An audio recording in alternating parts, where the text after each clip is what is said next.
À plusieurs reprises ce soir, je vais vous bousculer comme je vais nous bousculer. Tous ceux d'entre vous qui sont dans cette dynamique, de se dire finalement, nous qu'est-ce qu'on a apporté au monde? Nous allons parler d'un certain type de rapport à un certain type de pouvoir. Vous êtes dans une illusion de la liberté pour beaucoup de jeunes. Travaillez, réveillez-vous. Et à partir d'un certain moment, arrêtez d'être les spectateurs de vos incompétences. Moi, je n'hésite absolument pas à dire qu'entre ce qui se passe en Europe, aux États-Unis et même ce qui se passe dans un certain nombre de pays musulmans, il y a quelque chose qui est d'ordre de la révolution silencieuse. Un certain type de travail qu'on doit faire sur son cœur et qui finalement a des effets sur la conscience et sur l'intelligence.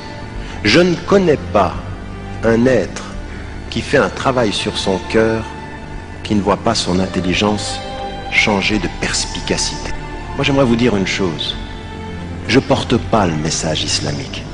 C'est le message islamique qui me porte. C'est lui qui fait tout ça, parce que la façon dont nous nous comportons est vraiment loin de la dignité de ce que nous portons. Il n'y a rien de plus islamique que l'esprit critique. C'est ça le problème, c'est que nous sommes aliénés dans notre tête, qu'il n'y aura qu'une libération, c'est celle qui viendra du cœur. Moi je vous dis une chose, celui d'entre nous ici et dans cette salle qui est venu ici ce soir entendre un discours purement intellectuel, je vais vous dire une chose, toute l'intelligence du monde que vous pourrez avoir ne vous permettra pas de vous désaliéner si vous ne libérez pas de la confiance dans votre cœur. Il ne s'agit pas, avec un sujet comme celui-ci, absolument pas, et nous n'avons plus le droit de jouer aux victimes. Questionnez vos cœurs. Istafti qalbak. Demande à ton cœur l'état dans lequel il est. Une ignorance immorale est une contradiction dans les termes. Subhanallah, il y a des sciences profanes en islam. Vous pouvez dire qu'il y a une science profane. Vous pouvez dire la médecine c'est une science profane. Mais toute science porte en elle une dimension de votre foi. Quand vous répondez à 3 questions. 1. Quelle est mon intention? 2. Quelles sont les limites? 3. Quelles sont les finalités? Une certaine teneur à un regard sur le monde, c'est un certain pouvoir sur le regard. Donc c'est un instrument de pouvoir intellectuel. C'est un effort permanent. Un effort. Jihad al-nafs, jihad al-aql, jihad al-hurriya, c'est ça qu'on est. C'est pourquoi on dit. Et le jihad et l'ilm aussi. C'est vraiment l'effort du savoir. C'est-à-dire que la demande de la science est une obligation pour le musulman et la musulmane. C'est parce que la science est le fondement de l'éthique. Moi j'ai eu des parents, on a vécu en exil. J'ai vu, je vous le dis, rahimahumullah, j'ai vu de ma famille des gens qui pleuraient dans l'exil, qui étaient loin de leur pays. Vous êtes ici chez vous, vous avez vos racines là, travaillez. Il y a en connaissance là un certain nombre de choses dont on ne doit pas s'étonner qu'elles soient ce qu'elles sont. Je suis désolé, nous sommes aujourd'hui en train de produire des petits bourgeois musulmans qui se regardent et qui se disent un jour, Inch'Allah. Mais moi je veux pas d'applaudissements, je veux simplement que vous compreniez une chose, pour la sœur, oui il faut commencer à étudier, mais en même temps qu'on étudie l'islam, on étudie à l'université, puis on fait les deux, puis l'université nous pose des questions, on retourne à l'islam, et de l'islam on revient aux études. N'arrête pas de faire ça. Moi j'ai fait de la philosophie, Nietzsche disait ça, qu'est-ce que dit l'islam, et l'islam qu'est-ce qu'il dit, et je me bats. Puis à un moment donné, vous faites la paix avec vous-même et puis vous avancez. Mais ne dites pas, d'abord l'islam, puis un jour on verra. Non, il faut travailler les deux ensemble et les deux se nourrissent. Eh bien vous pouvez le faire, rien ne vous en empêche dans ce pays-là, rien, personne n'est dans votre chambre, personne n'est à côté de votre lit, personne ne voit ce que vous faites le matin ou pendant la nuit, si ce n'est Allah, la ilaha illahu. Et puis c'est tout, puis maintenant il faut s'y mettre.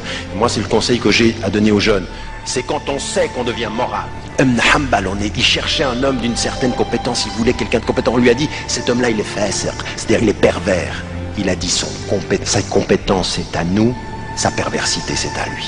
Ceux qui transforment l'histoire, ce ne sont pas ceux qui rêvent l'avenir, c'est ceux qui sont lucides par rapport au présent. On est là vraiment, on est à la croisée des chemins. On est à la croisée des chemins, ça veut dire qu'on est là pour construire une conscience qui va changer ça, qui va nous changer nous. C'est-à-dire la capacité de regarder la télévision exactement comme le prophète alayhi wassalam pouvait regarder le monde. L'islam prend le bien d'où qu'il vienne. Et quand vous avez des gens qui vous expliquent comment on utilise un outil, comment on maîtrise l'intelligence, vous devez maîtriser. Talabul ilm, c'est ça que ça veut dire.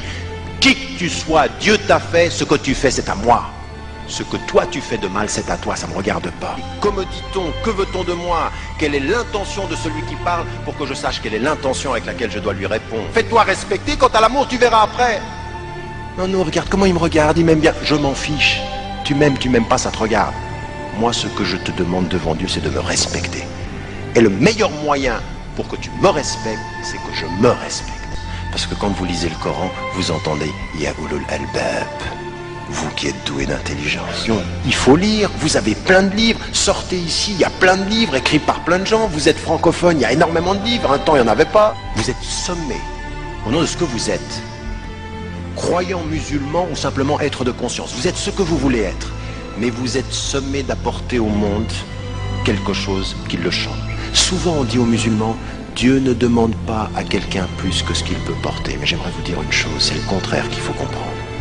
Si tu peux porter ce que tu peux porter et que tu ne le portes pas, attends-toi au pire. À partir d'un certain moment, vous ne pouvez pas faire face à autant de pression, d'images, de symboles, d'aliénation intellectuelle si vous n'avez pas un processus de libération du cœur.